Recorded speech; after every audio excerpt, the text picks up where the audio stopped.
नमस्कार दोस्तों, मैं हूं डॉक्टर प्रियंका और आप देख रहे हैं डेंटल सॉल्यूशंस। तो आज की इस वीडियो में हम बात करेंगे डिलेड टीथिंग या लेट टीथिंग क्या होती है, इसके क्या कारण हो सकते हैं, उसकी वजह से क्या कॉम्प्लिकेशंस हो सकते हैं, हम घर में क्या कर सकते हैं और आपको अपने डेंटिस्ट को कब विजिट करना है। टीथिंग एक समय होता है जब आपके बच्चे के दूध के दांत निकल रहे होते हैं। आपके बच्चे में टोटल 20 दूध के दांत होते हैं जो अलग अलग समय पर निकलते हैं। सबसे पहला दांत 6 महीने में निकलता है और सबसे आखिरी दांत 2.5 से 3 साल तक निकल सकता है। तो जब आपके बच्चे के दांत निकल रहे होते हैं तो उस टाइम पीरियड को टीथिंग कहते हैं। अब कुछ कारण होते हैं जिसकी वजह से जो ये टीथिंग का टाइम पीरियड है ये डिले हो सकता है या ये लेट हो सकता है।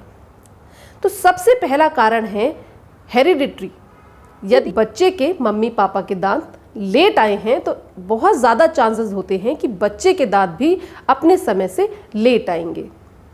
दूसरा कारण हो सकता है जेनेटिक्स। तीसरा कारण हो सकता है कोई सिंड्रोम।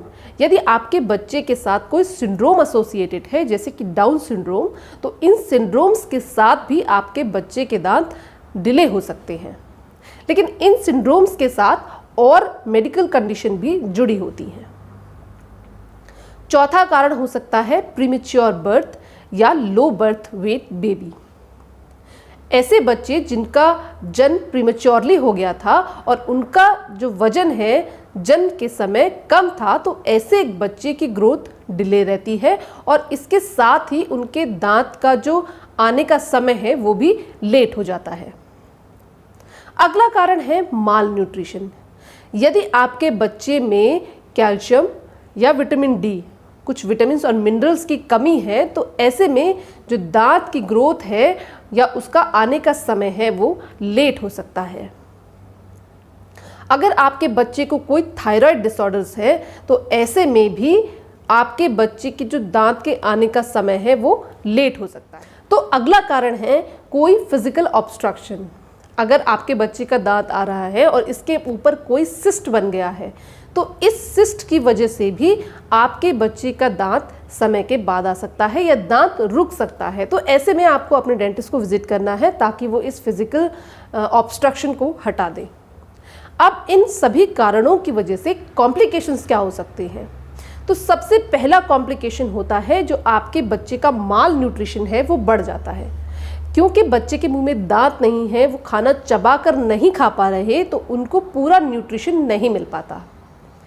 दूसरा कॉम्प्लिकेशन है बोलने में दिक्कत। दांत हमारी जीभ के साथ मिलकर बोलने में मदद करते हैं। जिन बच्चों की टीथिंग डिले होती है उन बच्चों में बोलना भी देर से शुरू होता है। इस सभी प्रोसेस में हम क्या कर सकते हैं।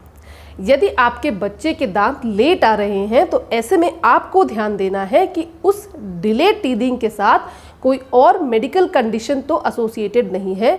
यदि आपके बच्चे को चलने में दिक्कत हो रही है, उसका बैलेंस गड़बड़ है, उसको वीकनेस बहुत जल्दी हो जाती है, तो ऐसे में आपको अपने डॉक्टर को विजिट करना है। हो सकता है कोई मेडिकल कंडीशन उसके साथ जुड़ी हो जिसकी वजह से उसके जो दांत हैं वो डिले हो रही है।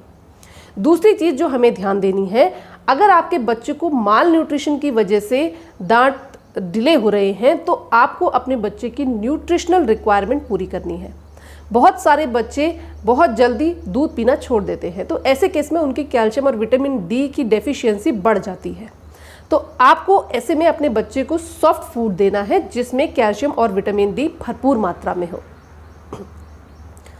अब आपको अपने डेंटिस्ट को कब विजिट करना है। यदि आपके बच्चे के मुंह में पहला दांत यानी एक दांत 18 महीने तक भी नहीं आता है तो ऐसे में आपको अपने डेंटिस्ट को विजिट करना है।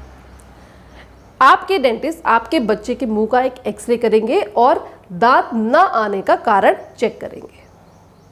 तो ये थी डिलेड टीथिंग या लेट टीथिंग से जुड़ी कुछ जानकारी। यदि आपको इसके अलावा कोई और डाउट है तो आप कमेंट कर सकते हैं। अगर वीडियो पसंद आई हो तो please do like, share and subscribe. मिलते हैं अगले वीडियो में, तब तक के लिए नमस्कार।